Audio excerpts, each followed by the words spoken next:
Hello, this is cjhoyle.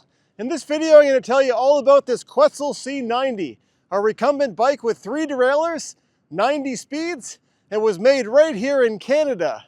So I bought this bike about 2 years ago, but it's actually more than 25 years old already. I've owned a lot of different recumbent bikes over the years, and I really enjoy buying and selling used recumbents. During this time, I've seen many of these very quirky Quetzal recumbent bikes for sale on the used market, and they typically seem to be priced considerably lower than other used recumbent bikes available. In 2023, this one came up for sale in a location that's quite close to me, and I decided to buy it so I could finally experience one of these unique Quetzal bikes firsthand. So as far as its classification as a recumbent bike, because the cranks are behind the front wheel, and because the steering comes from below where the rider sits, we classify this as a long wheelbase recumbent with underseat steering. This bike has a 20-inch rear wheel paired with a 16-inch front wheel. Up here at the front it has a 3-speed crankset, which is shifted using a standard front derailleur.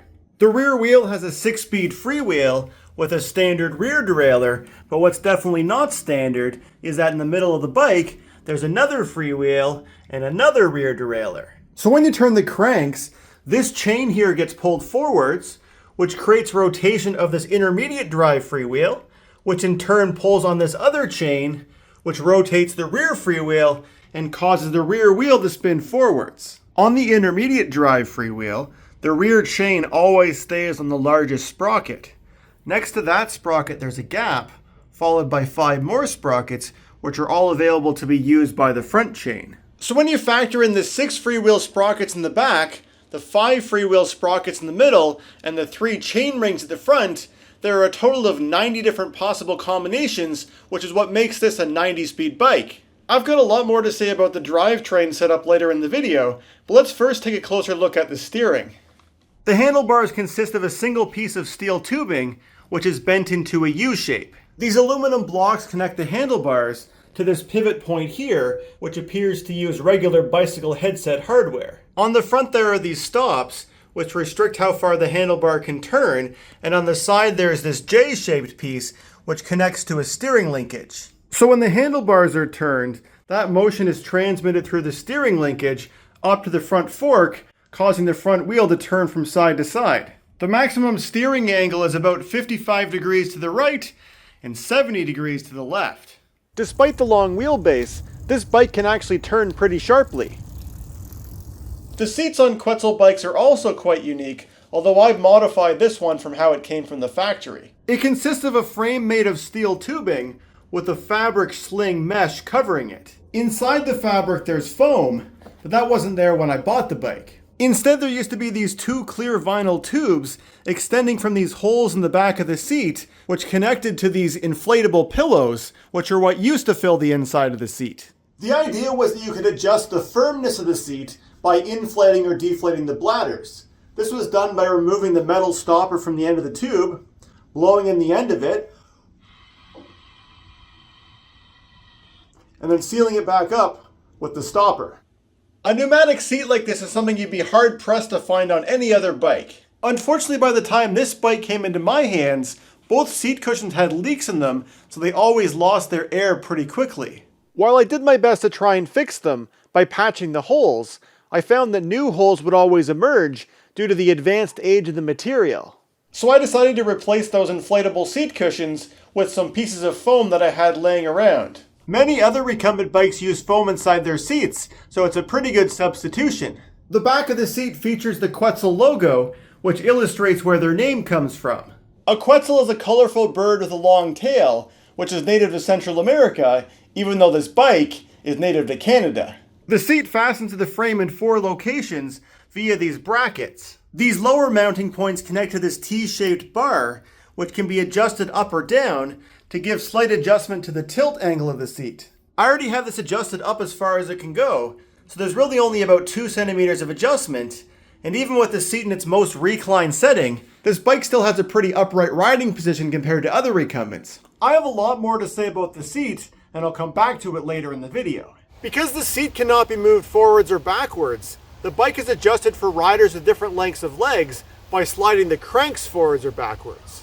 This is done by loosening these 4 bolts and repositioning this bracket along this rail. Now by doing this, you're also impacting the distance between the cranks and the intermediate drive freewheel, which means you'll need to add or remove links from this chain if you make any significant adjustments to this bracket.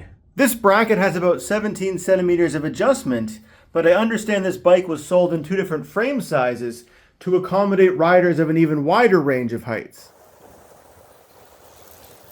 The frame of this bike is made of chromoly steel, and it consists of a single straight piece of metal tubing running all the way from the front fork to the rear wheel, with a few smaller pieces of tubing welded on here and there. Another quirky aspect of this bike are these pieces of tubing which stick out on either side. The ends have these plastic caps which can be removed, revealing that they're literally just empty hollow tubes.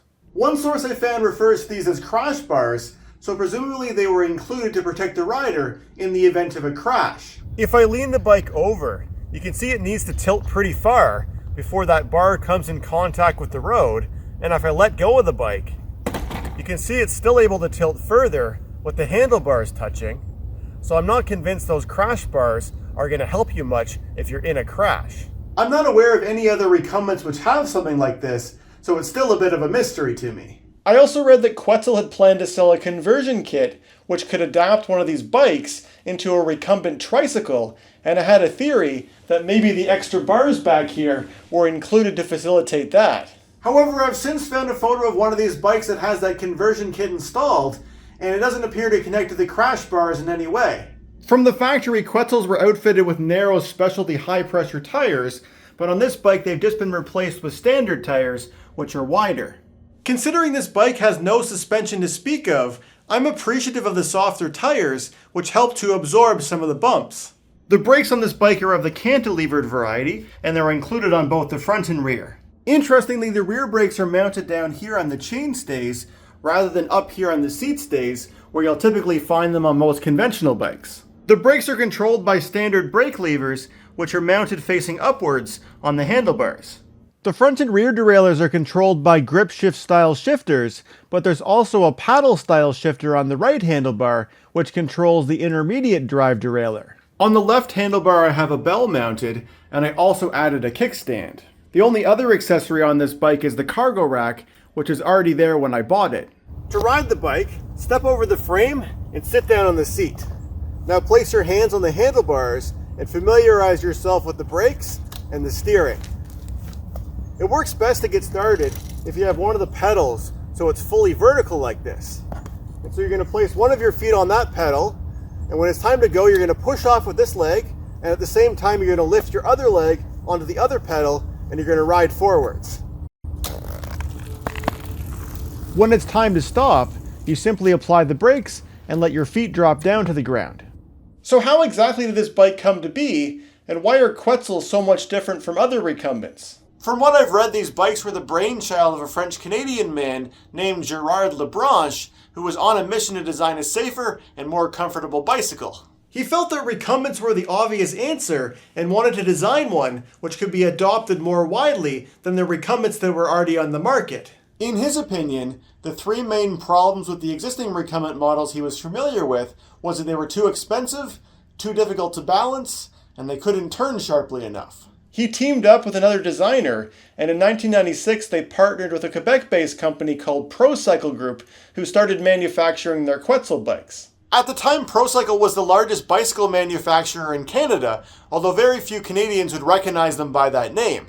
All the bikes they made were sold under other brand names, with the most recognizable one being CCM Cycle, a name they purchased when the original CCM company of Weston in Toronto went bankrupt. So their partnership with ProCycle really set Quetzal apart from other recumbents on the market, who were all manufactured by relatively small companies. This marked the first time in recent history that one of the big players in the bike industry had joined the recumbent game. Not only could they immediately start manufacturing Quetzals in high volumes, but they also had access to ProCycle's extensive bicycle dealer network. In the first year, they reportedly sold 200 Quetzals in Canada, which I'm sure immediately made it the top-selling recumbent in this country. But despite the strength that ProCycle brought to the table, it seems that this company and the bike's designers had very little exposure to other recumbents that were already on the market, and as a result made some design choices that really make you scratch your head.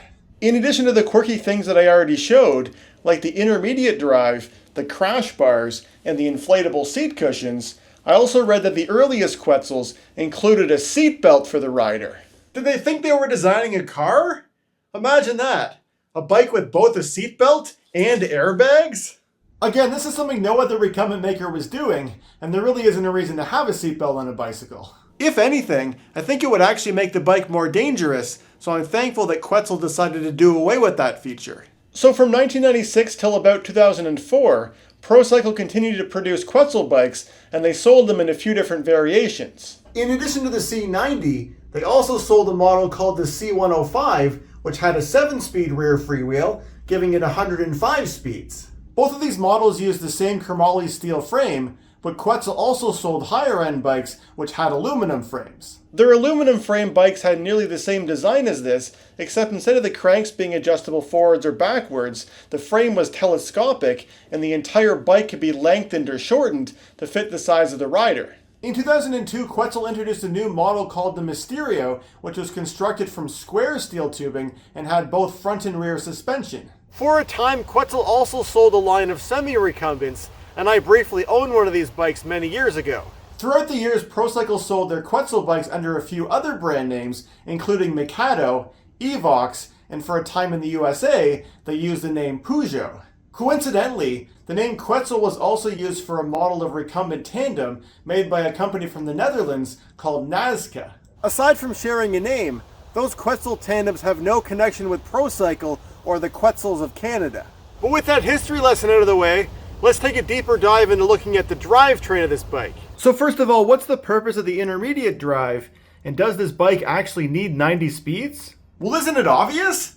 The more speeds your bike has, the faster it can go. Well, that's not quite how it actually works, and the reason they included it is actually related to the size of the rear wheel. Typically, bikes for adults have wheels that are at least 26 inches, but the rear wheel on the Quetzal is only 20 inches. For these two wheels to travel at the same speed, this one needs to spin 30% faster due to its smaller circumference. And so if you were to just take standard drivetrain componentry meant for an adult bike and install it onto a bike with a 20-inch rear wheel, you'd end up with a bike which is geared 30% lower than normal. Your lowest sprocket combination would probably be far lower than you'd ever need, and on the top end, you'd find that you weren't able to shift high enough when you wanted to ride fast. But by having this intermediate drive, where the front chain is on a smaller sprocket than the rear chain, you're adding additional mechanical advantage to the system, which regains that missing part of the top end. And by having a derailleur here, you let the rider select how much mechanical advantage the intermediate drive adds to the system,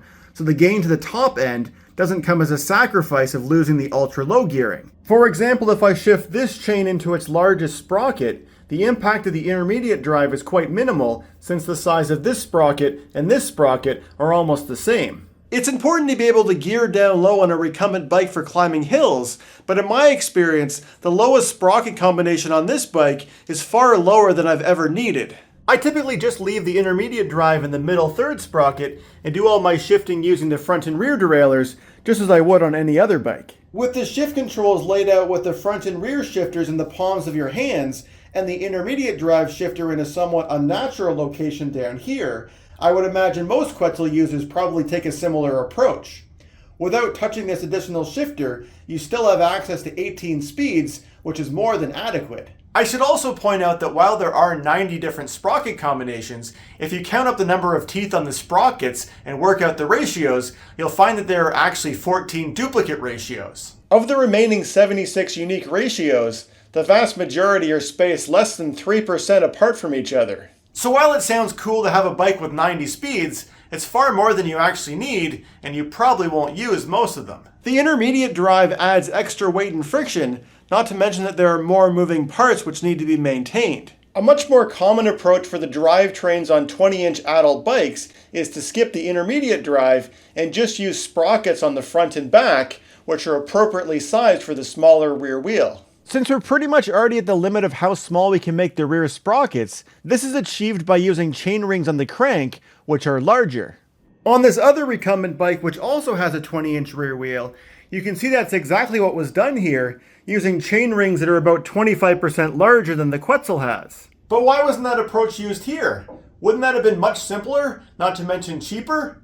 Wasn't one of Quetzal's original goals to make a recumbent that was more affordable? Well, I don't know the answer to these questions, but I do have a theory. The factory where this bike was made was the same facility where ProCycle mass-produced hundreds of thousands of low-end department store level bikes with the CCM badge like this one. So ProCycle was purchasing drivetrain components for bikes like this in huge volumes and probably getting them at a rock-bottom price. So this would have given Quetzal a strong incentive to make use of components that ProCycle already had at their disposal whenever possible, and to keep the number of specialty parts to a bare minimum. I'm sure ProCycle wouldn't have made any bikes with cranksets like this with extra large chain rings, but they would have had hundreds of regular cranksets in their parts bins, along with low-end freewheels and derailleurs. So in their case, it may have proved to be cheaper to include an extra freewheel and derailleur on the bike than to order a small volume of special cranksets that would only be used on their Quetzal bikes. But freewheels are designed to be mounted onto wheels. Wouldn't they have needed some really special custom parts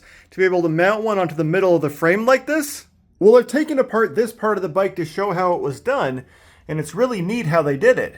On the bottom of the frame, there's this piece of round metal tubing welded on. This tube is actually just a standard bottom bracket shell, which is something you'll find on any conventional bike. As you can see, this regular bottom bracket cup can be threaded directly into here.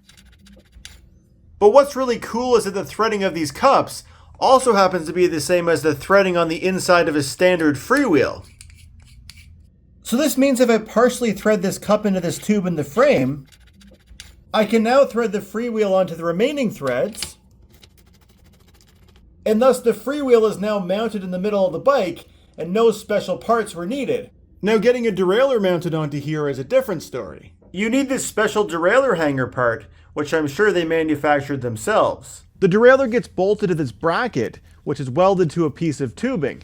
The tubing gets inserted into here, and there's a hole in the underside where this nut and bolt go to anchor it in place.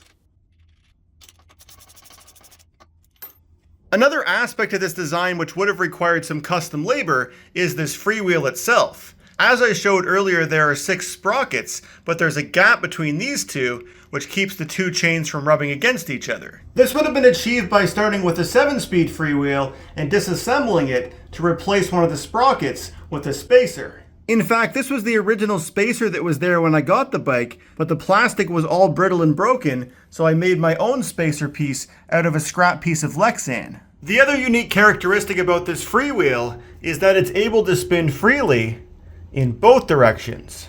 To achieve this, they would have needed to disassemble the body of the freewheel to disable the ratcheting mechanism.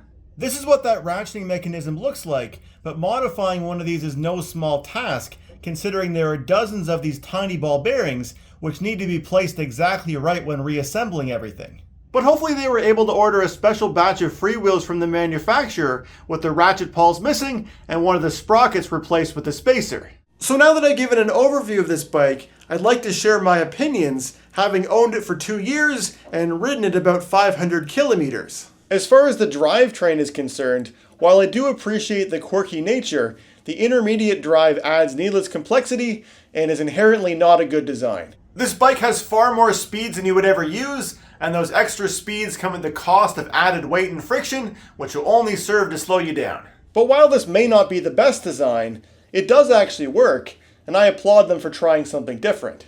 An aspect of this bike, however, that I'm considerably less fond of is the seat. Now, in all fairness to Quetzal, I never got to experience this seat when it was brand new in the way that they had intended it. Before I made any modifications to the seat, my initial experience riding this bike was dominated by the metal tubes of the seat pressing into my body, since the original seat cushions could no longer hold their air. But even immediately after I had reinflated the cushions, in the 30 seconds or so before the air had leaked out, I still didn't find the seat very comfortable. But again, this could be related to the age of the seat, because I believe this fabric has stretched over the years, causing it to sag more than intended. Unfortunately, unlike other recumbent seats which use a fabric sling such as the one on my Vision R40, the Quetzal seat doesn't have any straps or any other way for you to tighten the sling. The foam that I added to the seat has made it considerably more comfortable, but there are still these annoying pressure spots, like this metal bar at the top, which I can always feel pressing into my back. With this design, I'm pretty sure this bar would have always been a point of discomfort, even when the fabric was brand new and the air cushions were functioning correctly. Every other recumbent I've owned with this style of seat simply had the bars on either side terminate here, with nothing structural connecting them across the top. This is hands down the least comfortable recumbent seat I've owned. I also find it disappointing that there's hardly any adjustment available to the tilt angle of the seat.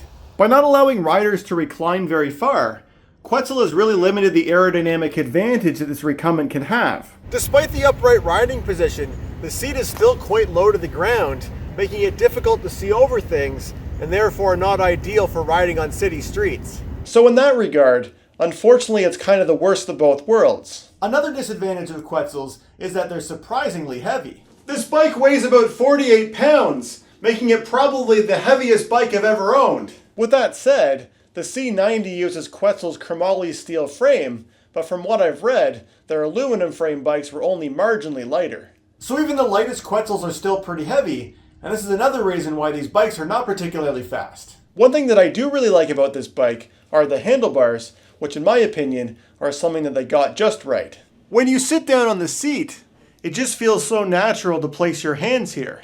As you can see, my linear limo has a handlebar position which is really similar, as do many other recumbents with underseat steering. So what are my final thoughts, and what are my future plans with this bike? Well, as far as recumbents go, this is not a very good one, and I'd go as far as saying that it's the worst recumbent I've ever owned. But that's exactly what I was already expecting when I decided to buy this bike, and it's been a really fun experience getting to learn about it and sharing this unique piece of Canadian recumbent history through this video. So I don't plan on keeping this bike much longer, and considering I was able to buy it for a pretty low price, I expect to be able to resell it for the amount that I paid. If you're considering buying a used Quetzal, I wouldn't necessarily say you shouldn't get it, but just make sure you understand what you're getting and don't overpay. It'll almost certainly be heavier and less comfortable than your other used recumbent options available, but it is still a fun bike to ride and will give you a taste of what underseat steering recumbents are like. But anyway, I hope you enjoyed this video, and thanks for watching.